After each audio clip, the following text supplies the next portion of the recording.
Right. సహస్ర హత్య కేసులో సంచలన విషయాలు వెలుగులోకి వస్తున్నాయి. సో అతని సీక్రెట్స్, ఎవరైతే సహస్రను అత్యంత కిరాతకంగా రాక్షసత్వంతో చంపేశాడో 10వ తరగతి విద్యార్థి. సో ఆ విద్యార్థి, అతనికి సంబంధించినటువంటి నేపథ్యం ఏంటి, అతని క్రూయాలిటీ ఎట్లా ఉంటుంది, అతని నేచర్ ఎట్లా ఉంటుంది, మొత్తం సీక్రెట్స్ మొత్తం చెప్పేశారు. అతనితో రెగ్యులర్గా కలిసేటువంటి ఫ్రెండ్స్ చాలామంది చెప్పేశారు. సో గల్లీలో మొత్తం క్రికెట్ కూడా ఆడాడు హత్య చేసిన తర్వాత అంటూ చెప్పారు.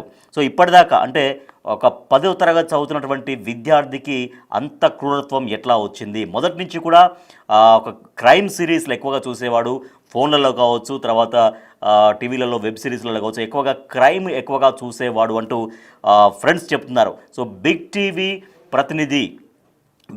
ప్రతినిధి దేవిక ఒక ప్రయత్నం చేశారు. వాళ్ళ ఫ్రెండ్స్ని కలిసి ఫ్రెండ్స్ అంటే అక్కడ చుట్టూ అక్కడ గల్లీలో ఉన్నటువంటి కుర్రాళ్ళందరూ కావచ్చు. ఎందుకంటే తన యాక్టివిటీ ఎట్లా ఉంటుంది, తను రెగ్యులర్గా ఎక్కడికి వెళ్తాడు, ఎవరిని కలుస్తాడు, ఎట్లా ఉంటుంది, తన నేచర్ ఎట్లా ఉంటుంది అనేది బిగ్ టీవీ ఒక ప్రయత్నం చేసింది. చాలా సీక్రెట్గా వెళ్ళింది. మా బిగ్ టీవీ ప్రతినిధి దేవిక వెళ్ళారు, కలిశారు, తెలుసుకున్నారు. అంటే ఆ పిల్లాడి ప్రవర్తన ఎట్లా ఉంటుందో తెలుసుకున్నారు. ఒకసారి ఆ వీడియో మనం చూద్దాం. చంపేసిన 5 రోజులు తిరిగాడు కదా, చూసారా 5 రోజులు ఎప్పుడైనా కనిపించింది? వాళ్ళు ఇక్కడ వాళ్ళు కాదా, అందుకే వస్తలేదు వాళ్ళు. కాదు, మీకు డౌట్ అనిపించలే వాళ్ళని చూసి? ఎందుకు? వాడు వస్తాడు బ్యాట్ బాల్ ఆడుకుంటూ వెళ్ళిపోతాడు అక్క, అంతే. ఖాళీ గ్రౌండ్కి వస్తాడు, అన్నే కనిపిస్తాడు మాకు. ఎట్లా అంటే కొంచెం భయంతో ఉన్నాడు. 5 రోజులు భయంతో ఏం లేడు, మంచిగానే తిరిగిండు. ఎంత హైట్ ఉంటాడు? నాతోనే సేమ్ కానీ నాకన్నా చిన్న క్లాస్ సేమ్ స్కూలా? నేను ఒకప్పుడే రాసేసుకుని నేను బిడ్డ స్కూల్ కూడా బాగాలేదంట అసలు. నేను అప్పుడు అది నుండి అక్క 2022 తర్వాత షాపూర్ వెళ్తున్నా. క్రికెట్ ఆడుతుండేనా? క్రికెట్ ఆడుతుంది, ఇడికి వస్తున్నాయి. కానీ అట్లా ఎట్లా చంపుతారా చిన్న పాప. కానీ స్కూల్లో బాగా దొంగతనాలు చేస్తుండే అని విన్నా నేను అసలు వాళ్ళు ఎప్పుడు మాట్లాడను, చూసిన ఏం ఆడదు. కానీ వాళ్ళని ఆడుతుంటే చూస్తాం. 5 రోజులు భయం అనిపించలే అసలు? మంచి తిరిగిందా? చిన్న తిరిగింది అక్క మాతో. అన్నీ తిరుగుతాడు గ్రౌండ్ లో, మేము కూడా తిరుగుతుంటాం. అసలు ఏం డౌట్ పడుతుంది, ఫోన్ వాడుతున్నాం అంతే కదా. ఫోన్ ఉందా వాడి దగ్గర? అరే 10th క్లాస్ వాడు. IPhone normal phone. అందులో ఏమన్నా బెట్టింగ్ యాప్స్ అవి క్రైమ్ సినిమాలు ఎక్కువ చూస్తాడా? ఎక్కువ మాట్లాడక, ఏదో అప్పుడు మాట్లాడినప్పుడు అయినా షాప్ ఉన్నప్పుడు, ఇలా గల్లీలో ఉండే షాప్. వాడైతే కొంచెం అంటే అరే సిగరెట్ తాగుతాడు అంటారు. సిగరెట్ తాగుతాడు, మందు తాగుతాడా? అరే 2 అక్కలు ఉన్నారు కదా, చెప్పద్దా? పిల్లలకి ఎప్పుడైనా గొడవ పడుతుండే నన్ను? లేదు, ఎప్పుడు నేను అంత పర్టికులర్గా చూడలే. వాళ్ళు ఇక్కడ ఆడుకుంటారు ఎక్కువ అయితే. కానీ బ్యాచ్ 3-4 బ్యాచ్లు ఉన్నాయి కూరగాయలు. కాదన్నా, ఇందాక మీరు అందరూ అంటే మామూలుగా చాలామంది ఫ్యామిలీస్ వస్తారు అంటున్నారు కదా, ఇప్పుడు వాళ్ళు ఏం చెప్తారా? మీరు ఇక్కడ ఉండకండి అది అనేది ఫ్యామిలీ వాళ్ళు చెప్పరా? గంజా తాగుతుంటే అట్లా వాళ్ళు చూడరు అసలు? వాళ్ళకి ఎట్లా తెలుస్తుంది? కాదన్న, ఒక చిన్న మాట, వాళ్ళు అక్కడ గంజా తాగుతుంది, కొట్టుకొని ఏమన్నా అయితే మీ మీదకి వచ్చేది? మా మీద ఇప్పుడు ఎట్లా బూతులు మాట్లాడతారు తెలుసా? ఇంకా తల్లిదండ్రులు చెప్పుకోవాలన్నా, తల్లిదండ్రులు చెప్పకపోతే ఎట్లా? తల్లిదండ్రులు ఇంట్లో ఉంటారు కదా, వాళ్ళు పనికి వెళ్ళిపోతారు, వీళ్ళు స్కూల్ కానీ. అన్న పిల్లలకి మనం అన్నీ నేర్పించాలి. ఇంట్లో మంచిగా ఉంటారు వాళ్ళు, బయటకు వచ్చిన తర్వాత వాళ్ళు. ఆ పిల్లోడు అసలు గంజా తాగుతాడంటే మైనర్ బాలుల్లో కనిపించట్లా. ఆ పిల్లోడు వాతావరణం చూస్తే అర్థమవుతుంది. పిల్లోడు కాదు, ఇంకా ఉన్నారు పిల్లలు.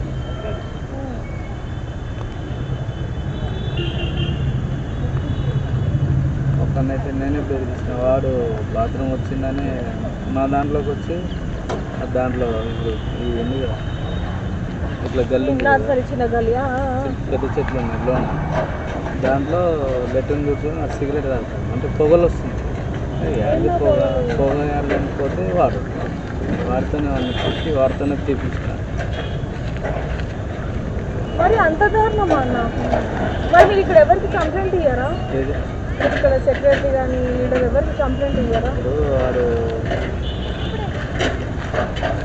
స్కూల్ టైం మధ్యాహ్నం టైంకి వస్తుంటాం, మేము అది పని చేసుకుంటాం. ఇప్పుడు ఉన్నారు నలుగురు ఉన్నారు పని చేస్తున్నాం. ఇప్పుడు దీంట్లో ఇటు ఉంటాం, అట్లా వాళ్ళు ఇట్లా తిరుగుతున్నారే అనుకుంటే అట్లా లోపల పోయారు. ఇంకా అసలే గంజాయి కూడా కావాలి. ఈ బ్యాచ్ మొత్తం గంజాయి, సిగరెట్లు, టికెట్ అన్న ఈజీ మనీకి అలవాటు పడ్డారన్న. మొన్న ఇక్కడ గప్చుప్పు బండి పెట్టారు, చాట్ బండి, దానికి ఆనుకొని తాగుతున్నారు. నేను ఇక ఎమ్మటే చూపించిన వద్దన్న, వాళ్ళు బండి తీసేసి మొన్న పోయింది 2 days చాట్ బండి. ఇప్పుడు అంటే అదే అంటున్నాను, ఇప్పుడు ఎక్కడ అయింది ఓకే డబ్బుల కోసం, ఆ గంజాయి తాగే వాళ్ళు ఇక్కడే మన గొడవపడే మనం వేస్తుంటే మరి మీ మీదకి వస్తారు కదా, మీకు ఎవరికి ఏమీ యాక్షన్ ఇక్కడ గొడవలు చేస్తే మనం ఫోన్ చేస్తాం, అందరికి చేస్తే వాళ్ళు చూస్తాం. గొడవలు గిడవలు అయితే ఏం లేదు కానీ కూరగాయలు బ్యాచ్ అయితే కనబడతారు, గంజాయి తాగుతారు. ఇక్కడ ఈ పార్క్లోనే మొత్తం. ఈ పార్క్ రారు, బయట అటు అవి ఉన్నాయి కదా చిన్న కార్ సెట్ టైప్ సమాజం చెడిపోతుంది. పాప వాళ్ళ అమ్మ నాన్న ఎంత ఏడుస్తున్నారు. వాళ్ళు కూడా అక్కడ ఊళ్ళో ఉన్నారు. వాళ్ళ వైపు వెళ్ళాము అక్కడికి, మేము వాళ్ళ ఇంటికి వెళ్ళాము అక్కడికి ఊరికి. ఇప్పుడైతే ఎవరు లేరు వాళ్ళ రూమ్లో, అయితే ఖాళీగానే ఉంది, చాలా అయితే ఉంది. వాళ్ళ ఆ రోజు నుంచి ఇంకా మళ్ళీ రానే రాదు.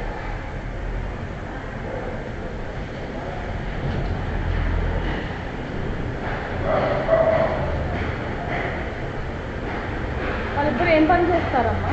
ఏమో మేము కొత్తగానే వచ్చామండి, మాకు కూడా తెలియదు. ఫోన్ నీకు కలవచ్చా? వాళ్ళని ఫోన్ చేసి అడుగుతా. షూటింగ్ ఏం కాదండి, జస్ట్ మాట్లాడడానికి. అదే అడగండి. ఆ అబ్బాయిని ఎప్పుడైనా చూసారండి? అంటే మొత్తం మామూలుగానే ఉండేదా? అంటే మేము పోలీసు కూడా మాకు చెప్పారు, అసలు భయం లేదు, బాగానే తిరిగాడు 5 రోజులు అన్నారు. మేము కూడా అసలు ఎక్స్పెక్ట్ చేయలేదు. ఆ అబ్బాయే చెప్పాడండి ఓ పోలీసులతో, నేనే విన్నాను, నేనే చెప్పాను. వాళ్ళ నాన్నకు కూడా చెప్పాడు, ఏమైనా తెలుసా బాబు నువ్వు విన్నావా అంటే, డాడీ 3 సార్లు వచ్చింది అని చెప్పాడంట. ఈ 5 రోజులు మామూలుగానే ఉన్నాడు ఆ పిల్లడు. పైకి వెళ్ళిపోయాడు, అన్నీ చేసేసాడు. క్రికెట్ మ్యాచ్ కూడా ఆడాడు ఇక్కడే, ఎక్కువ ఇక్కడే ఆడతారు. ఇది మడిమికి ఎదురుంటాను ఆడతారు క్రికెట్. 4-5 ఉంటారు క్రికెట్ ఆడతారు డైలీ స్కూల్ నుంచి వచ్చారు. కాదమ్మా ఇది చిన్న పెద్ద, ఎందుకంటే వాళ్ళ అమ్మ వాళ్ళేమో లేదు పెద్ద 8-18 ఏళ్ళు ఉంటాయంటున్నారు. ఏమో మనకు చూడ్డానికి ఎలా ఉంటాడు, పొడవుగా ఉంటాడు, సన్నంగా పొడవుగా ఉంటాడు, అందుకే ఏజ్ ఎక్కువ అంటున్నారు.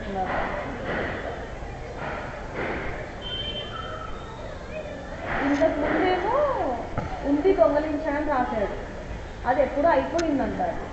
ఎవరి ఇంట్లో అయినా పోయిందా? నీ ఇంట్లో నేను 10 days అవుతుంది అంతే వచ్చి ఇక్కడికి. ఐషు అంటే అంత నుంచి ఇంకా ఏ డీటెయిల్స్ ఎవరికి తెలియదు మాకు. వచ్చినారని అలా జరిగింది. అనవసరంగా వచ్చినారేమో అనిపించింది కూడా. పక్కనే చాలా భయం వేసింది. అబ్బా మీడియా పోలీసులు మిమ్మల్ని కూడా ఇబ్బంది పెట్టారా? అందరినీ, ప్రతి ఒక్కరిని బిల్డింగ్లో. వాళ్ళ అమ్మ వాళ్ళు కూడా మామూలుగానే తిరుగుతున్నారు అని ఒకటి. వాళ్ళు అంటే పోలీసులు అరెస్ట్ చేశాక వాళ్ళ అమ్మ వాళ్ళు కూడా తీసుకెళ్తారా, లేకపోతే వాళ్ళ మమ్మీ డ్యూటీకి వెళ్తారు, నేను ఒక్కటే తీసుకెళ్ళారు. తను వెళ్ళిపోతే వాళ్ళ డాడీ వెళ్ళిపోయాడు. ఇంకా వాళ్ళైతే అటు నుంచి వచ్చి స్టేషన్కి వెళ్ళారంట. వాళ్ళ ఏమో తెలియదు. ఆవిడ మార్నింగ్ 5:30 ఈవినింగ్ 5 వస్తుంది. ఆవిడ 2 అక్కలు. ఆ అక్కలో చెల్లిలో కూడా ఫ్లాట్ తెలియదు మనకి. అసలు చంపేసి 5 రోజులు తిరిగాడంటే మామూలు విషయం కాదు అది.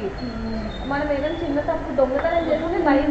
చాలా బాగా టెన్షన్ అండి బాబు. వాళ్ళు పైకి వెళ్ళి వచ్చే వరకు టెన్షన్. మమ్మల్ని ఏమంటారు అబ్బా, ఏం డీటెయిల్స్ అడుగుతారా పోలీసులా?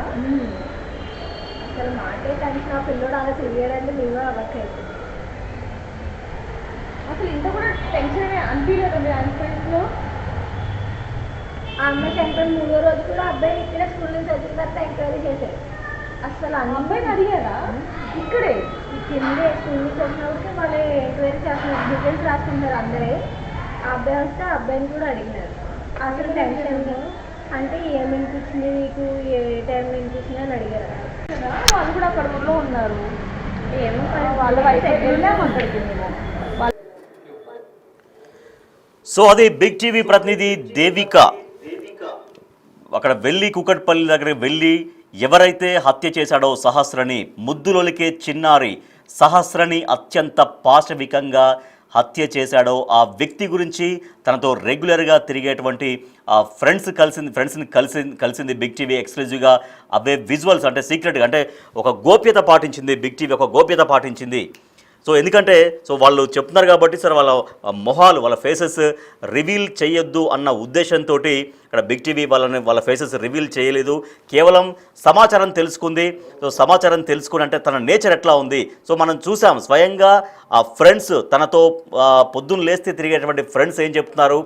సో వాడి ప్రవర్తన ఇలాగే ఉంటుంది, వాడు గంజాయి సేవిస్తాడు, సిగరెట్లు తాగుతాడు, ఒక రోగ్ లాగా తిరుగుతాడు అని వాళ్ళు స్వయంగా బిగ్ టీవీతో సీక్రెట్ కెమెరాతో చెప్పినటువంటి వాస్తవ పరిస్థితులు మనం చూస్తున్నాం. అంటే ఒక 10th క్లాస్ విద్యార్థి మామూలుగా అయితే వెళ్ళాలి, చదువుకోవాలి, స్టడీస్ పైన కాన్సన్ట్రేషన్ చేయాలి. సార్ నిజంగా తెలుసో తెలియకో కొన్ని చిన్న చిన్న పొరపాట్లు, తప్పులు చేయడం అనేది సహజం. కానీ ఒక అత్యంత పాశవికంగా దొంగతనం ఎలా చేయాలి, ఒకవేళ దొంగతనం చేస్తుంటే ఎవరైనా చూస్తే ఏం చేయాలి, చూసి వాళ్ళు అడ్డుకుంటే ఏం చేయాలనేది మొత్తం పక్కా స్క్రిప్ట్ రాసుకున్నాడంటే సో ఎంత క్రైమ్ సీన్స్ చూస్తున్నాడనేది వాళ్ళ ఫ్రెండ్స్ కూడా చెప్తున్నారు. ఎక్కువగా క్రైమ్ గురించి మాట్లాడతాడు, క్రైమ్ సీన్స్ ఉండేటువంటి స్టోరీస్ ఎక్కువగా చూస్తుంటాడు, ఇటువంటి క్రైమ్ కంటెంట్ అనేది ఎక్కువగా చూస్తూ ఉంటాడు అనేది వాళ్ళ ఫ్రెండ్స్ చెప్పినటువంటి మాట. అంటే అంత అమానవీయంగా, కర్కశంగా, ఒక నరరూప రాక్షసుడిలాగా ముద్దులొలికే చిన్నారి, అంటే 10 సంవత్సరాల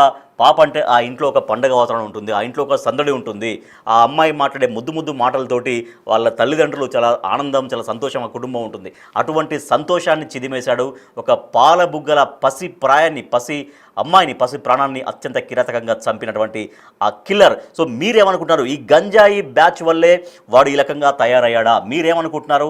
ఎస్ ఆర్ నో మీరు పోల్లో, బిగ్ టీవీ పోల్లో మీరు పార్టిసిపేట్ చేయొచ్చు అండ్ కామెంట్ కూడా చేయొచ్చు. ఇంత దారుణంగా వాళ్ళ ఫ్రెండ్సే చెప్తున్నారు, వాళ్ళ ఫ్రెండ్స్ వాడు ఒక గంజాయి సేవిస్తాడు, సిగరెట్లు తాగుతాడు, ఇటువంటి నేచర్ ఉన్నటువంటి వ్యక్తి, క్రైమ్గా ఉంటాడు. అయితే ఆ మర్డర్ చేసిన తర్వాత అత్యంత పాశవికంగా, రాక్షసంగా మర్డర్ చేసిన తర్వాత కూడా క్రికెట్ ఆడాడంట గల్లీలో.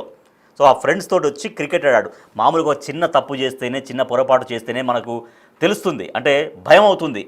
కానీ అంటే చిన్న పొరపాటు చేస్తేనే, ఎవరన్నా చిన్న ఏదైనా మోసం చేస్తేనో, లేకపోతే చిన్న దెబ్బ ఏదైనా మన వైపు నుంచి చిన్న పొరపాటు జరుగుతేనో ఒక రకమైనటువంటి భయం మనల్ని వెంటాడుతుంటుంది. కానీ అంత రాక్షసంగా, అంత క్రూరంగా, అత్యంత దారుణంగా హత్య చేసిన తర్వాత వాడు వచ్చి వాళ్ళతో క్రికెట్ ఆడాడని ఆ ఫ్రెండ్స్ చెప్తుంటే నిజంగా ఒక ఆశ్చర్యం అనిపిస్తుంది, ఒక విస్మయానికి గురి కావాల్సినటువంటి పరిస్థితి వస్తుంది. అంటే ఇంత దారుణంగా ఎలా ప్రవర్తించాడనేది. మా ప్రతినిధి దేవిక ఉన్నారు, అంటే నిజంగా సాహసం చేశారని చెప్పాలి. దేవిక అక్కడికి వెళ్ళారు, వాళ్ళందరితో మాట్లాడారు. అంటే వాళ్ళు సహజంగా మేము చెప్పమని అన్నారు, కానీ ఒక సీక్రెట్ కెమెరా ద్వారా రికార్డు చేసింది మా ప్రతినిధి దేవిక. ఎస్, దేవిక ప్రస్తుతం లైన్లో ఉన్నారు.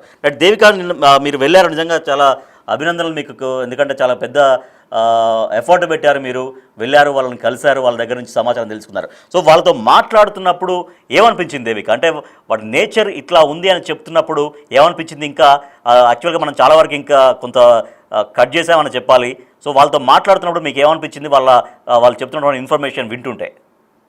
ఎస్ రాజేష్, చూడం సహస్ర కేసులో నిందితుడిగా ఉన్న మైనర్ బాలుడు అసలు బాగుతం అయితే బిగ్ టీవీ రోజు బయట పెట్టిందని చెప్పొచ్చు. ఎందుకంటే గత కొద్ది రోజుల నుంచి, దాదాపుగా వారం రోజుల నుంచి కూడా సహస్రని చంపింది ఎవరు, అసలు ఎందుకు చంపుతారు, కారణం ఏంటనే విషయంలో అనేక కోణంలో ప్రయత్నాలు చేసిన తర్వాత ఆ నిందితుడు పోలీసులకి చిక్కాడని చెప్పొచ్చు. కానీ 14 ఏళ్ళు అంటే 10th క్లాస్ చదువుతున్న వ్యక్తి వయసు ఎంత ఉంటుందని మనం అంచనా వేసుకోవచ్చు. కాకపోతే ఆ వ్యక్తి ఆలోచనలు కావచ్చు, లేకపోతే అలవాట్లు కావచ్చు, కానీ 30 ఏళ్ళు పైబడిన వ్యక్తి లాగా ఉన్నట్టుగా అయితే కనిపిస్తుందని చెప్పొచ్చు రాజేష్. ఎందుకంటే మనం అక్కడికి వెళ్ళి నిఘా పెట్టడం జరిగింది, కొంతమందితో మాట్లాడడం జరిగింది, కొంతమంది అంటే కెమెరా ముందు మాట్లాడలేదని చెప్పి మనం సీక్రెట్ కెమెరాతో అయితే కొంతమందిని వాళ్ళు చెప్పే మాటల్ని మనం రికార్డ్ చేయడం జరిగింది, అవి కూడా మనం విన్నాం. అయితే మరికొంతమంది మాత్రం వాళ్ళకి కెమెరా ఉందని తెలిసిపోయిన తర్వాత కొంచెం ఇబ్బందికరంగా మారిందని చెప్పొచ్చు. ఎందుకంటే వాళ్ళు కూడా చాలా విషయాలు అయితే చెప్పిన పరిస్థితి కనిపిస్తుంది.